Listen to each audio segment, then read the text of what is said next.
สวัสดีครับอยู่กับผมเดวิดนะครับวันนี้ผมจะมาอ่านเรื่อง The Adventures of Sherlock Holmes พลิกปุ่มคดีลับกับ Sherlock Holmes ยอดนักสืบนะครับผมซึ่งผมเป็นไข้นะก็เสียงจะเพี้ยนหน่อยหนึ่ง มาเริ่มกันเลยนะครับผม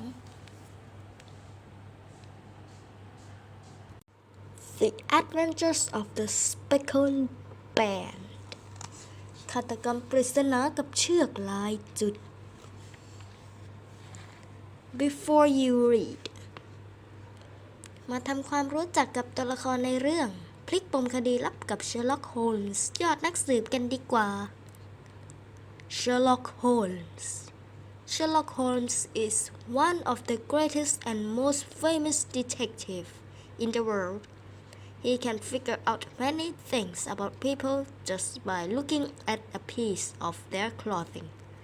His powers of observation and deduction are incredible, and he uses them well to solve mysteries that seem unsolvable.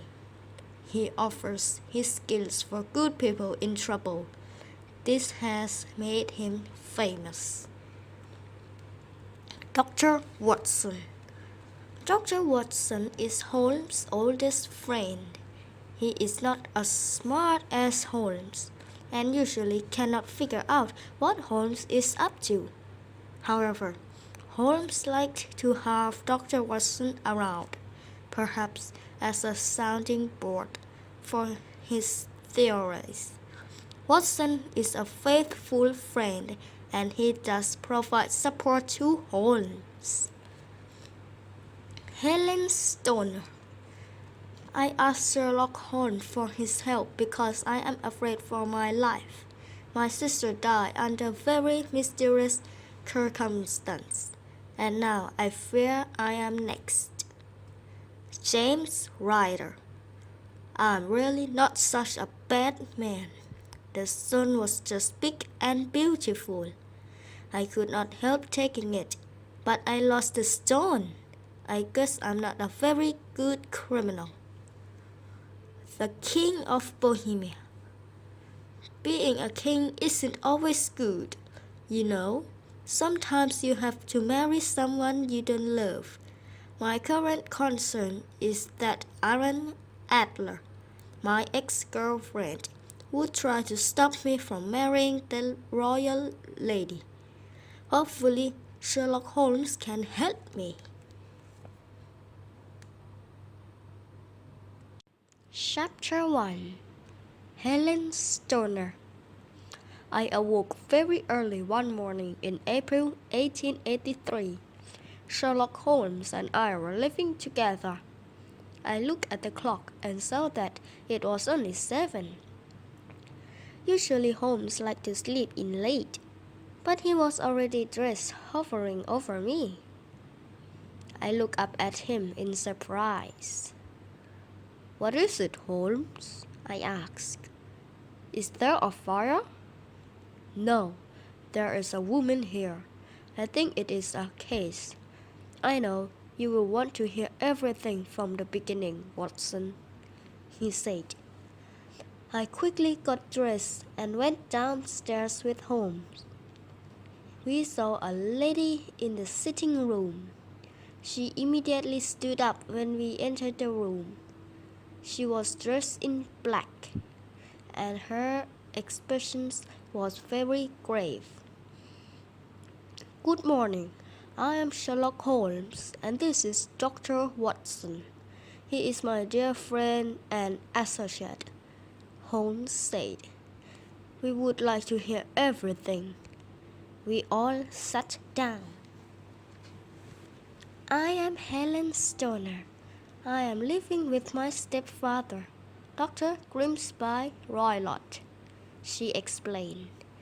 The Roylotts have lived at Stoke Moran for centuries, but now my stepfather is the last living Roylott. The family was once very wealthy. Holmes nodded. I know the name, said he. Miss Stoner went on. However, Because of a long line of terrible men, the family fortune is all gone. There is only the little land and the 200-year-old house. My stepfather knew that there was no money for him to live on, so he studied to become a doctor and then went to India. When my mother met Dr. Roylott there, my father had only been dead for 1 year. Julia, my twin sister, and I were only 2 years old at that time. Your mother had some money, perhaps? Asked Sherlock Holmes. Oh, yes, she had about £1,000 per year. My mother changed her will when they married. She left all her money to him, but she did say in her will that he must take care of Julia and me. We eventually returned to England, but our mother died soon after. We all went to live at Stoke Moran. We had enough money, but Roylott changed after our mother died. She was killed in a railway accident 8 years ago. He is surely and fights with anyone in our neighborhood. Everyone is scared of him because he is strong and crazy. The only people he talks to are the gypsies who live on this land. He keeps some wild animals too. There is a cheetah and a baboon, which he brought back from India. They run freely around this place. You might imagine from what I say that my sister and I had a hard time because everyone is afraid of my stepfather. No one will work for us. We have to do everything. Sadly, Julia has already died. She was only 30 at the time of her death, but her hair was already going gray. My hair is becoming gray too. Your sister is dead then? She died 2 years ago. This is why I have come to see you. We very rarely left Stoke Moran, but we visit our aunt. On one of those visits, Julia met a man. She fell in love, and they were planning to get married. Our stepfather never verbally opposed the wedding, but in about 10 days, Julia was dead. Holmes had been leaning back in his chair, quietly with his eyes closed as she told her story. He now sat up quickly and said, "Tell us every tiny detail." I can tell you everything. It is as clear in my mind as if it happened just last night. As I have said, our house is very old, and we live in only one wing of it. Dr. Roylott's bedroom is the first, Julia's is the second, and mine is the third. There are no doors connecting the rooms. They just open out into the same long hall. That night, Dr. Roylott went to his room early. We knew he hadn't gone to sleep because Julia could smell his cigars. He tended to smoke cigars in his room. Julia always had that smell. So, she came to my room. We talked for quite a while, mainly about her wedding. At about 11 p.m., she got up to go back to her room. Just as she was leaving, she asked, "Do you ever hear any whistling in the early hours of the morning?" I told her that I had never heard anything. Then she asked me if I whistle in my sleep. I told her, No, I don't think so. Why do you ask me that? She said that she always heard a whistle in the quiet of the night at about 3 in the morning. She was a light sleeper, and any noise woke her up. She said that she had tried to find out where the noise was coming from. She didn't know whether it was coming from the room next by or from outside. I told her that maybe it was coming from the gypsies. She agreed and left to return to her room. I heard her enter her room and lock the door. Did you always lock your room at night? Holmes asked. Yes, every night. We were worried about the cheetah and the baboon, she replied. Yes, of course you would have been. Please go on with your story.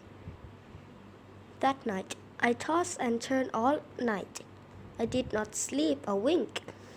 We were twins, and people said that twins can sense things about each other. I had a terrible feeling about disaster. It was a very windy night, and the rain pounded against the window. Then I heard a blood-curdling scream. I knew it was my sister's voice. I sprang from my bed. As I ran to my sister's room, I heard a whistling sound and then a clanging sound, as if a mass of metal had fallen.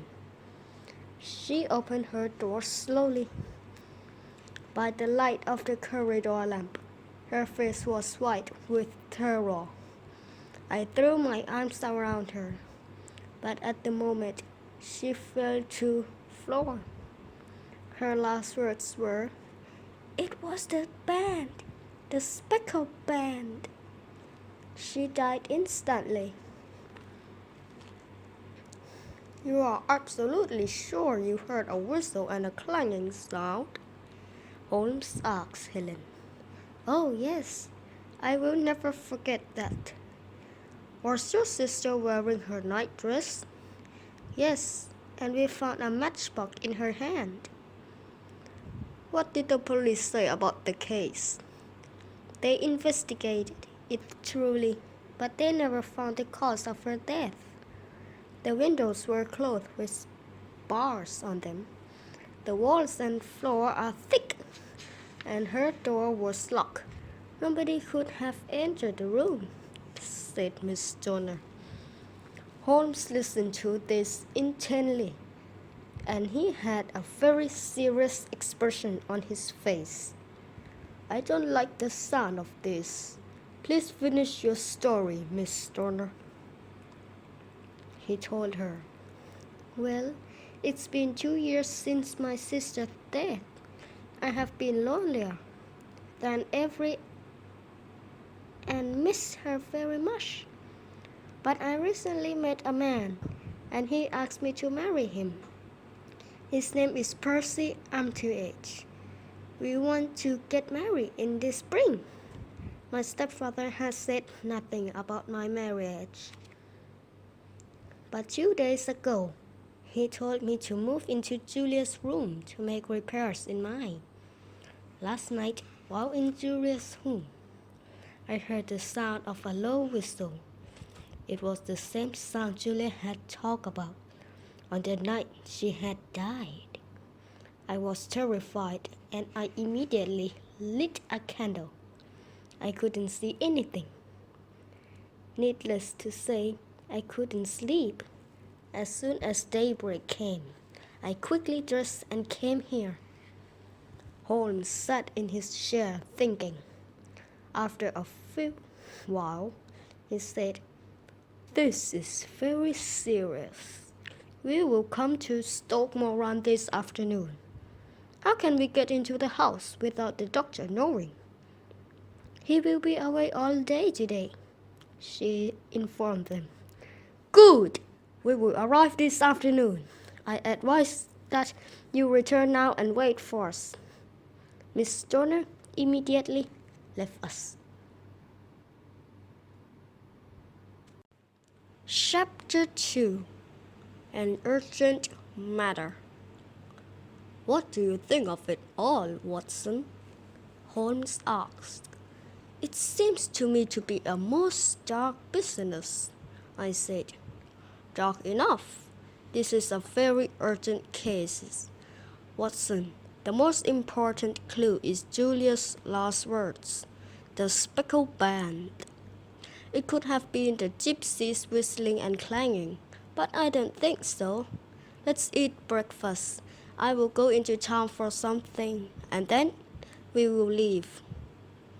Holmes came back at about 1 o'clock. He was carrying a sheet of blue paper. It was the will of Helen and Julia's mother.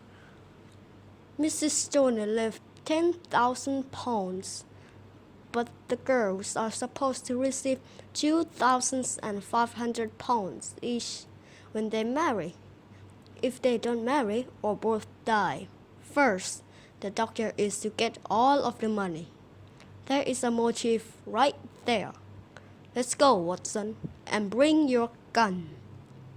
Holmes and I left to catch a train. We had to hire a horse and cart to get to Stoke Moran. As soon as we arrived, Helen came out. She was fretting and said, "I have been waiting for you." "Don't worry, Miss Stoner. We will get to the bottom of this," Holmes assured her. "Please show me your bedrooms." Helen showed us where the bedrooms were. Then Holmes walked along the outside of the house. He looked at the window. "First, go into your room and lock it," said Holmes to Helen. After she locked her room, Holmes tried to open it but was unsuccessful. He also tried to get in through the window, but again was unsuccessful. We then went into Julia's room. It was a small room with a low ceiling. Holmes sat in a chair and looked around. He did not speak for a while. Then he said, "There is a bell pull." There was a long rope dangling from the ceiling. "Where does the bell ring?" he asked her. "Downstairs. It is supposed to be used to call the servants, but as we don't have any, we never use it." "This bell pull looks newer than the other things," said Holmes. "Yes, my stepfather put it in only a couple of years ago," replied Helen. Holmes went over and pulled on the rope. "It doesn't do anything. Look, it's attached to that air vent. Where is there an air vent there? An air vent should go outside, but this one leads to the next room. Let's look more closely." We all went into the doctor's room. It was a strange room. There were only 3 things: a bed, a wooden chair, and an iron safe. "What is in the safe?" Holmes asked the woman. "My stepfather's document." "Does your stepfather keep a cat?" Holmes was pointing to a dish on the floor with milk in it. "There are only the cheetah and the baboon. That milk would not be enough for the cheetah." Holmes looked around some more. He picked up a small dog leash. There was a small loop at the end of it. Suddenly, Holmes' face became even more serious. He looked extremely worried. We went outside, and Holmes walked around for quite some time. "This is an extremely serious situation. You must do everything I tell you. It is a vital." Miss Turner nodded her head. "We are going to stay at that inn over there tonight," said Holmes, pointing at an inn across the street. "Tonight, you must stay in your sister's room, just as you did last night. When your stepfather goes to bed, I want you to light a candle and blow it out after a few moments. That will be a signal for us. Then go to your room and wait for us. We will enter the house and stay in Julia's room." "You know how my sister died, don't you? Please tell me," Miss Stoner begged. "I am not completely sure yet. We have to wait until tonight. The doctor cannot see us, so we must go." We left the house and went to the inn to wait. We had a room from which we could see Stoke Moran. At about 7 in the evening, Dr. Roylott arrived home. We could hear him yelling the boy who opened the gate. At about 9 o'clock, all of the lights went out. We waited for about 2 more hours until we saw a flash of light in the window. "That is our signal. Let's go," said Holmes. We quickly made our way to the old house. A cold wind blew in our faces. We climbed in through Julia's window, which Helen had left open. We had to be very quiet, so as not to wake the doctor. We did not dare have a light either. Roylott might see it through the air vent. "Neither of us must fall asleep," whispered Holmes. "We must lose our lives if we do." I put my hand on my gun to help reassure myself. How could I forget that dreadful night? The waiting was painful. It was one of the longest nights of my life. 1 hour passed, then 2, then 3. At 3 o'clock, we could see a faint light through the air vent. Then there was a hissing sound. Holmes, being frightened, lit a match and ran to the wall. He began to hit it violently. "Did you see that, Watson? Did you see it?" he asked me, but I couldn't see anything. When Holmes lit the match, I had heard a low whistle, but I could not see what Holmes had hit. I could, however, see that his face was deadly pale and filled with horror. We stood very still, and a short time later, we heard a terrible scream. The sound made my blood run cold. They say that people heard the cry all the way down the village. I still have nightmares thinking about it. "What was the scream?" I asked. "It means this case is all over now," Holmes informed me. "Come with me to the doctor's room and bring your gun." A strange sight met my eyes. We noticed that the safe was now open.